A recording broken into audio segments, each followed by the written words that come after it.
So originally I started working in collegiate athletics. I also had some quite a bit of experience working with Olympians, and then also working with professional sport. And back in those days, I worked for a Division I hockey team called the University of Denver. You can look them up.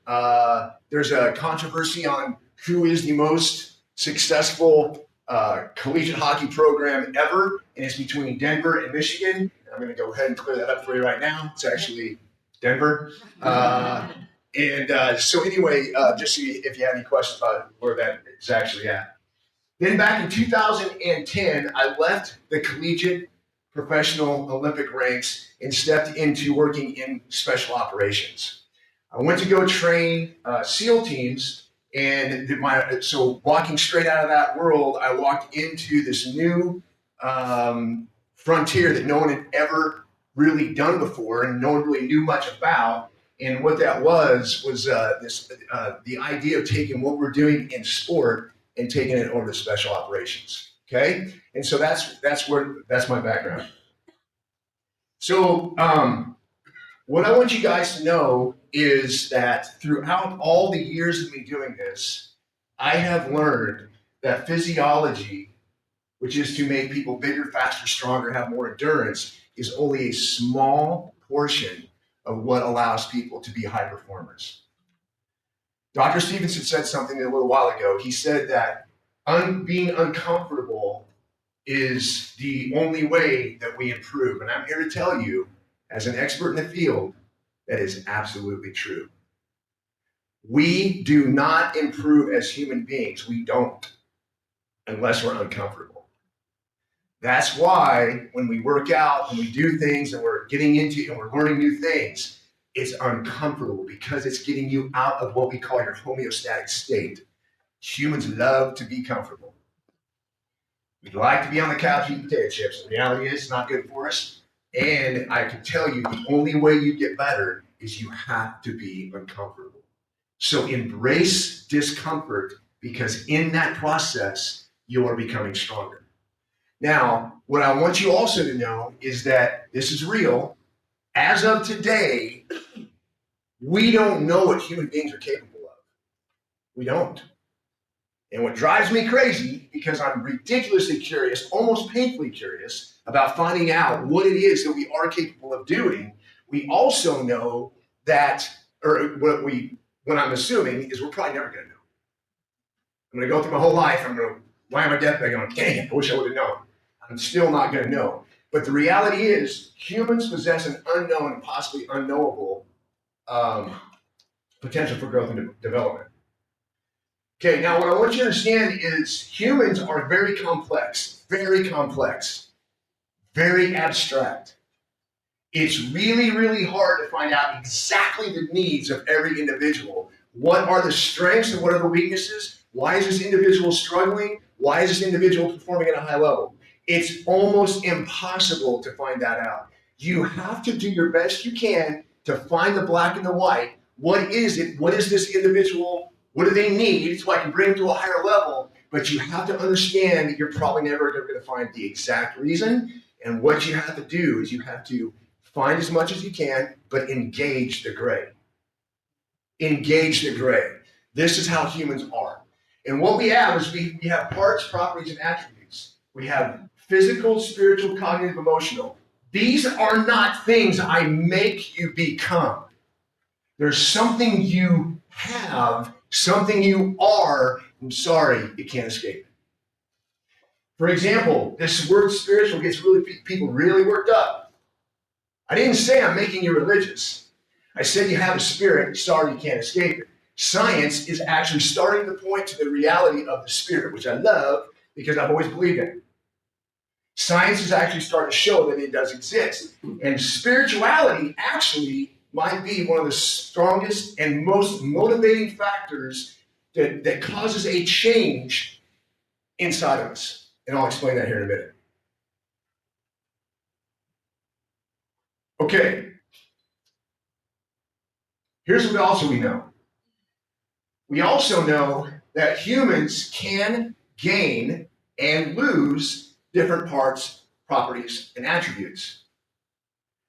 And the only way that we grow, again, is we have to get out of our comfort zone. And it's very targeted. This is why if I have a marathon runner, let me try this instead. If I take a hockey player who's a stud, is making things happen every weekend, scoring points, getting goals, making plays happen, has all the strength in the world, the endurance, everything like that, and that guy's a stud, and then I go over here to the NFL football gridiron, and I grab a linebacker, and I take him and say, wow, this guy's doing the same thing over here. But if I take the linebacker out of that environment, put him over here, and take the hockey player and take him out of the environment and put him in football cleats, I got two dead guys on my hands. It's very specific to what it is. When humans are at their highest potential, it's very specific to your the context in which you operate. Make sense? So in other words, if I want to have endurance, if I take a marathon runner and I take a hockey player, I'm not going to train my marathon runner and my hockey player exactly the same. You should fire me if I'm your strength coach, because that's not how it works. The point is we can always gain new properties over time. The aim in human performance is to wake up a sleeping giant that is inside of you. And everybody in the room has one. Everybody. I don't care what you're doing in life. I don't care where you are on your growth process, which is exactly what life is. It's a growth process, day after day, day after day. We put the grind in, we do the work, and we get better day after day. And it's a slow process. And it does not work in a linear fashion, which is also what Dr. Stevenson brought up. It's actually a wavy nightmare. You cannot be at the top of your level all the time. It's going to change over time. You need to accept that, recognize it, and okay, fine, I'm good. Tomorrow I'll wake up and I'll do a little bit better. That's how these things work. When we look at the why am I doing this? Why do I want to be better? It's because I want to be able to move effectively and efficiently and safely inside the environment. When I was training hockey players, the environment was hockey. When I was training Navy SEALs, it was going into combat. When we're working with entrepreneurs, it's the business world. When I'm working with mom and dad, it's the family. And by the way, you have all of those pieces that are part of who you are, more than likely. It's not just about work. It's also about what you're doing in your normal life as well. The how is that every day you wake up, every day is a day for training. Every day. Every day I can get a little bit better. And some days I'm going to be like the proverbial saying that they have, that you got to break some eggs and make an omelet. Some days you're broken. Some days you're just broken. But you got to get up, you got to be disciplined, and you got to go forward. That's part of the process. The process. So what we do, what we talk about all the time in human performance is you've got to prepare for the mission. What's your mission? Does anybody know what their missions are? And in your mind, if you're thinking, yeah, it's work, you're wrong. That's part of the mission. You have a family, you have yourself to take care of. You have, if you're not good, then nobody else is good. You're part of the team. You have to keep open and think about all the time. Secondly, you have to engage in the mission. All of them. It's a lot of missions. I'm a dad. I'm a husband. I'm a leader. I'm a mentor. I'm a mentoree. Right? All of those different things are part of who we are. And then what we have to do is we have to remember, rest, recover, and heal from the mission. When you execute the mission, you will get wounded. You will get wounded.